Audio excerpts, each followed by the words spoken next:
இப்போ நம்ம வந்து ஆட் பண்ணோம் கரெக்டா? ஃப்ராங்கோ, ஏஜேவ சேர்த்து ஃப்ராங்கோ, ஏஜ் தான் போன கொஸ்டின்ல பண்ணோம். இந்த கொஸ்டின்ல அதே தான் 1யும் ஆட் பண்ண போறோம். 1யும் ஆட் பண்ணா என்ன வரும்? ஸோ இப்போ T1.text, T2.text உங்களுக்கு ஞாபகம் இருக்குல்ல? T1ங்கிறது T2ங்கிறது எது? இது T1 இது T2 கரெக்டா? ஃப்ராங்கோ ஏஜ்னா ஃப்ராங்கோ ஏஜ்ன்னு வந்துச்சு. இப்போ இதுக்குள்ள 1 குடுத்துடுறேன். இதுக்குள்ள 1 குடுத்துடுறேன். அப்ப 1ம் 1ம் ஆட் ஆகி 2 வரணுமா? ஆனா 11ன்னு வரும். ஏன்? பிகாஸ் நீங்க இந்த டபுள் கோட்ஸ்க்குள்ள குடுக்குறீங்க. நல்லா புரிஞ்சுக்கோங்க. கம்ப்யூட்டர பொறுத்தவரைக்கும் டபுள் கோட்டுக்குள்ள என்ன இருந்தாலும் அதோட அர்த்தத்த எடுக்காது. T1.textக்குள்ள என்ன இருந்துச்சு? 1 இருந்துச்சு. ஃப்ராங்கோ மாரி ஃப்ராங்கோட எஃப் மாரி தான் இது வந்து 1. ஏஜேவோட ஏ மாரி தான் இதில இருந்த 1. ஓகேவா?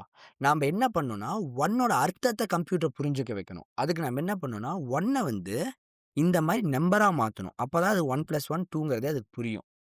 ஓகே. மாத்தலாமா?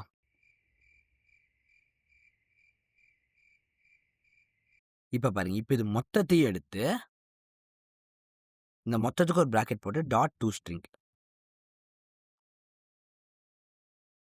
இப்ப என்ன நடக்கும் தெரியுமா? 2ம் ஆட் ஆகும். கவலைப்படாதீங்க. நான் ஃபுல்லா எக்ஸ்பிளைன் பண்ணி புரிஞ்சிரும். எல்லாத்து மூஞ்சி அப்படியே வாடிருச்சு. இப்போ 1 குடுத்தோம்னா 2ன்னு வந்துரும். ஆனா உங்களுக்கு என்ன புரியலன்னா, என்ன நடந்துச்சு உள்ளேங்கிறது தான் புரியல. ஆனா உங்களுக்கு முதல்ல 1 ஏன் வந்துச்சுன்னு தெளிவா புரிஞ்சது. கரெக்ட்டா?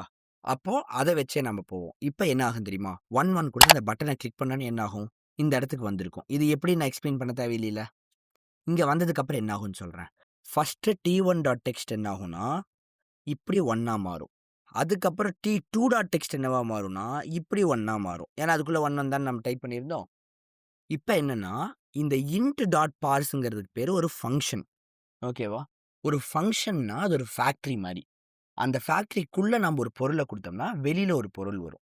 எப்பயுமே ஒரு ஃபங்ஷன்ங்கிறது எப்படி இருக்கும்னா, ஒரு நேம் இருக்கும். அதுக்கப்புறம் இப்படி ஒரு ஓப்பன் பிராக்கெட், குளோஸ் பிராக்கெட் இருக்கும். இந்த மாரி இருந்துச்சுன்னா அது ஒரு ஃபங்ஷன். இந்த ஃபங்ஷனோட பேரு நேம் ஆஃப் அப்படிங்கிற ஃபங்ஷன். எப்பயுமே ஒரு பேர் இருக்கும். அப்புறம் ஒரு ஓப்பன் பிராக்கெட், அப்புறம் ஒரு குளோஸ் பிராக்கெட் இருக்கும். இப்ப அதே மாரி தானே இருக்கு. இன்ட்க்கு பாருங்களேன். int.parse ஒரு ஓப்பன் பிராக்கெட், ஒரு குளோஸ் பிராக்கெட் இருக்கா? இந்த பாருங்களேன். நான் சொன்ன மாரியே இருக்கும்.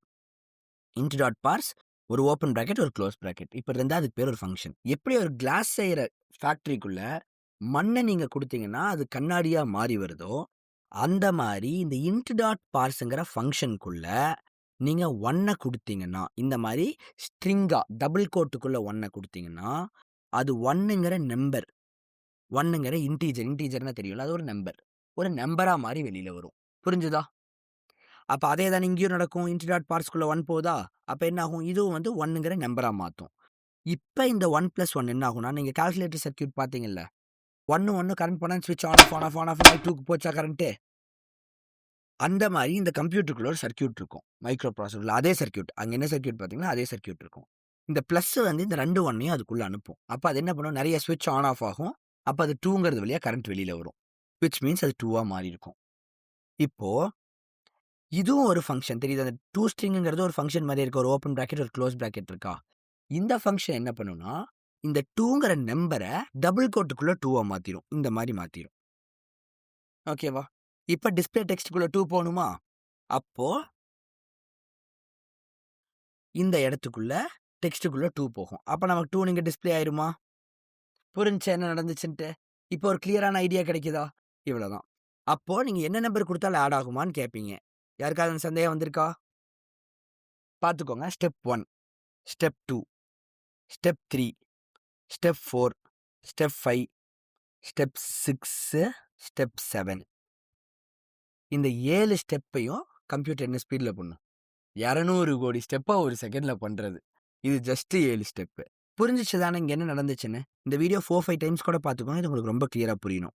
நான் என்ன பண்ண போறேன்னா, உங்களுக்கு பெரிய 2 நம்பர் குடுத்து இத ஆட் பண்ண வைக்க போறேன். பார்க்கலாமா? நீங்க ஃபர்ஸ்ட்டா, கம்ப்யூட்டர் ஃபர்ஸ்ட்டான்ட்டு? இதான் ஃபாஸ்ட். Very sorry. சரி, இப்ப ட்ரை பண்ணுவோம். இத்தனைக்கும் என்னன்னா, நீங்க வந்து நான் டைப் பண்றப்பயே பார்த்துட்டீங்க. ஆனா இது வந்து பட்டன கிளிக் பண்ணதுக்கு அப்புறம் தான் ஆட் பண்ண ஆரம்பிக்கும். ஸோ இந்த ஸ்பீட நம்ம யூஸ் பண்ணிக்கிறது தான் we are learning computers. Keep that in mind.